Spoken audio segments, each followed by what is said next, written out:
Eles continuavam escondidos atrás das árvores. Não estavam conversando, não estavam pensando no que dizer, só tentando não serem vistos. Então Deus chegou. A presença dele preencheu o jardim do mesmo jeito que sempre havia feito. Nada no cenário mudou, mas por dentro, os dois já sentiam culpa e vergonha. A voz chamou: Adão, onde você está? Adão respondeu dali mesmo sem aparecer. Eu ouvi tua voz e tive medo, por isso me escondi. Foi a primeira vez que o medo existiu entre Deus e o homem. E Deus questionou o que nunca precisou ser perguntado antes. Deus perguntou outra vez sem levantar o tom. Medo? De mim? Por que o medo? Adão tentou justificar. Porque agora eu sei como eu estou. Eu fiquei com vergonha do que o Senhor vai pensar de mim. Então Deus respondeu, não com raiva, mas com dor. Vergonha da minha presença? Eu caminhei com você todos os dias. Quando foi que eu te dei motivo para se esconder de mim? E Deus foi ao ponto.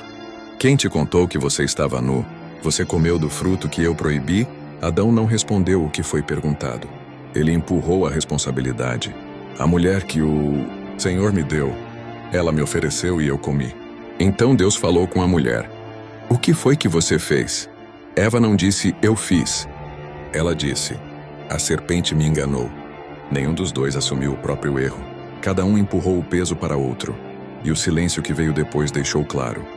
Não havia arrependimento, só tentativa de escapar. Deus não respondeu imediatamente. Ele apenas olhou para os dois como quem vê algo que não precisava existir.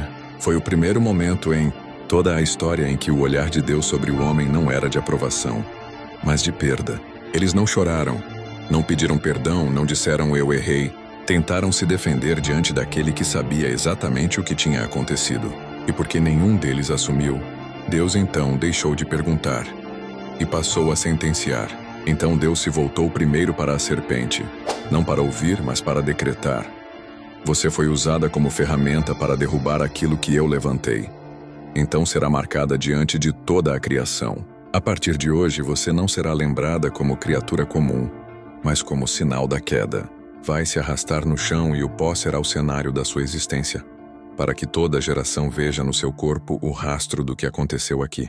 E aquele que te usou não escapará. Da descendência da mulher virá alguém que vai esmagar aquilo que começou através de você. Depois Deus olhou para a mulher, não com ódio, mas com a dor de quem vê o que não precisava ter vindo ao mundo. A partir de agora, trazer vida vai doer.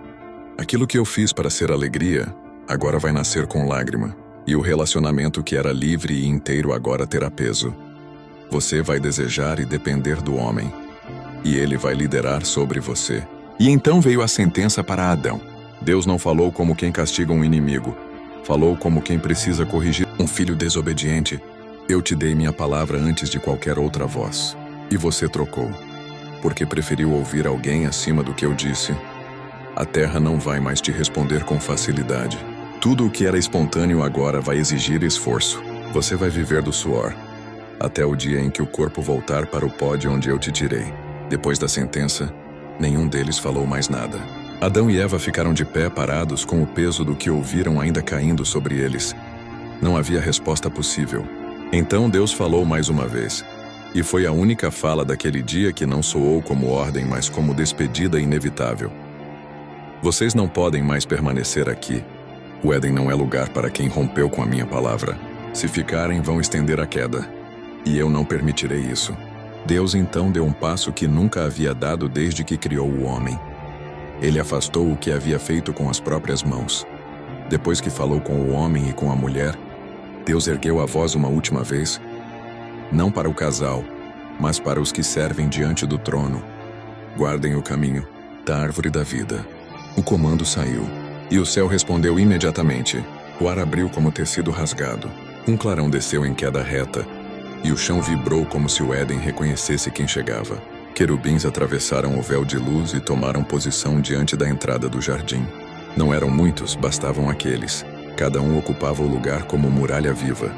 As asas se estenderam com força que fazia o vento curvar as folhas. Os rostos não se moviam, não consultavam, não olhavam o casal. Obedeciam à ordem que ouviram. De suas mãos surgiram espadas de fogo. Não chamas soltas, mas lâminas em rotação contínua, girando como círculos de luz. cruzando o acesso do Éden em vigia permanente. Adão e Eva estavam do lado de fora quando viram. O que antes fora apenas um caminho agora ardia sob a guarda de fogo intransponível. Nenhum passo seria dado ali outra vez. Uma ordem invisível selou aquele caminho para sempre.